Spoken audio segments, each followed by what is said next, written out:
If you asked a Greek philosopher what music was for, they wouldn't tell you it was for entertainment or vibes. They'd tell you it was a moral compass, a force that could make you virtuous or utterly corrupt. To the Greeks, music wasn't just art, it was numbers made audible. If you understood the math, you understood the universe. And if you played the wrong scale, you weren't just out of tune, you were threatening the stability of the state. Welcome back to From Noise to Notes, where we trace the path noise took to become the music we know and love today. In our last episode, we looked at the chaotic Bronze Age. But to understand the Greeks, we first have to look at what they inherited. Mesopotamia wasn't just a cradle of civilization, it was the world's first laboratory of sound. Long before the Parthenon was a blueprint, Babylonian scholars had already mapped the musical heavens. They weren't just playing by ear, they began to unravel the secrets of the harmonic series. The Mesopotamians were the first to realize that this wasn't just physics, it was a musical blueprint. When you pluck a string, the most prominent hidden note you hear, other than the note itself, is the perfect fifth. Because this interval is baked into the very laws of sound, they used it as their mathematical yardstick.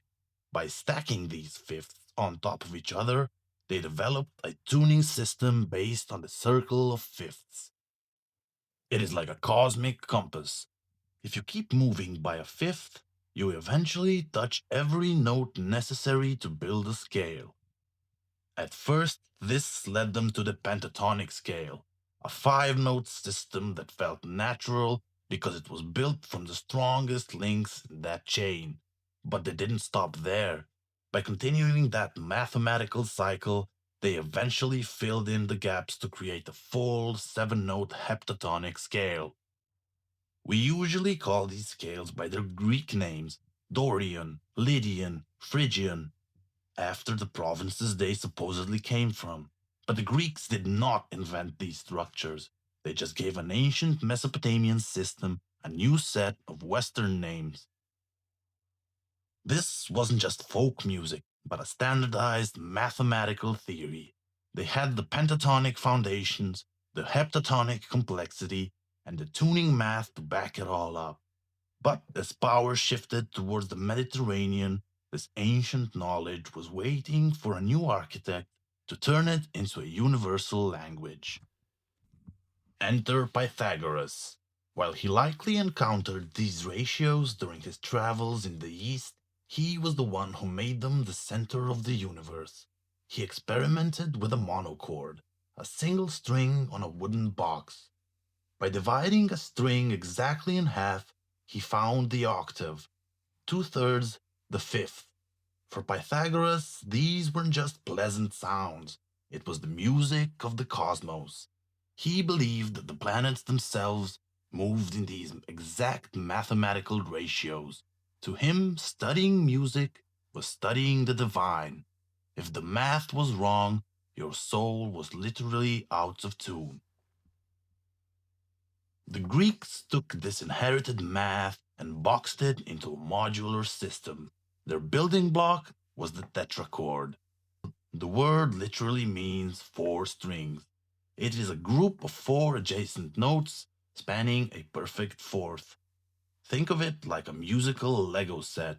One tetrachord is just a fragment, but by linking two of them together, usually with a single whole tone gap between them, the Greeks could span an entire octave. This created a universal building code called the Greater Perfect System. This allowed music to be taught, written, and spread across the Western world. It is the DNA of every scale you've ever heard. But not everyone was a math worshipper. As the Greek system grew, it sparked the first massive civil war in music history. On one side, you had the Pythagoreans. They were the ultimate purists. Music to them was a subset of arithmetic. If a musical interval couldn't be expressed as a clean, simple ratio, it was irrational and ugly. They weren't just being snobs. They genuinely believed that using imperfect math and music would corrupt the cosmic order. But then came Aristoxenos. He was a student of Aristotle, and he had a radically different idea. Maybe we should trust our ears. Aristoxenos was effectively the world's first field player. He looked at the Pythagoreans and their calculators and basically said, "You're missing the point." He argued that music isn't a math problem to be solved, it's a human experience to be felt. He moved away from rigid ratios and started talking about intervals as distances. He was the first to really dive into the psychology of sound, how we perceive tension and release. He understood that a note isn't just a frequency, it's a character in a story. Its meaning changes based on where it's going and how the listener hears it. This created a massive divide. The Pythagoreans were looking at the physics, the dead numbers. Aristoxenos was looking at the phenomenology, the living experience. It's a debate that survived the fall of Greece, survived the Middle Ages, and still rages on every music forum and YouTube comments section today. Despite this dispute, the Greeks viewed music as something abstractly sacred. Hermes was said to have found a sea turtle shell and created the lyre. Athena invented the aulos, a double-piped reed instrument to recreate the haunting lamentations of Medusa's sisters. It was found by the satyr Marsyas, who dared challenge the god Apollo to a musical duel. The wild, ecstatic wind of the aulos versus the mathematical order of the lyre. Apollo won, and to assert the dominance of order over chaos, he tied Marsyas to a tree and flayed him alive. To the Greeks, playing the wrong music wasn't just a mistake, it was a battlefield. This belief that music was dangerous led to the ethos doctrine. The Greeks believed music could literally reshape your character. This is the Dorian mode. To Plato and the philosophers, this was good. It was the scale of the warrior, steadfast, brave, and disciplined. But this is the Lydian mode. Plato absolutely despised it. He called it effeminate and soft, the music of drinking parties and lazy indulgence. He wanted it banned from his republic, fearing it would turn the youth of Athens into emotional wrecks. To the Greeks, a change in musical style was a threat to the stability of the state itself. But while philosophers argued, the music was hitting the streets. This era saw the rise of the professional busker, the original gig economy worker. Unlike Mesopotamian musicians, they were not afforded a high social status, but still found a way to combine passion with making a livable wage. And they left us a gift, the Seikilos epitaph. Engraved on a tombstone, it is the oldest complete song we have. Its message?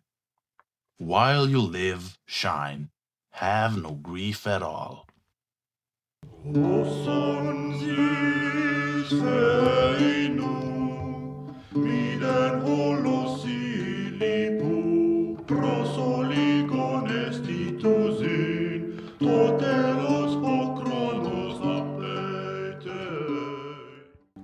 When the Roman Empire rose, they inherited this Greek blueprint but added little to it.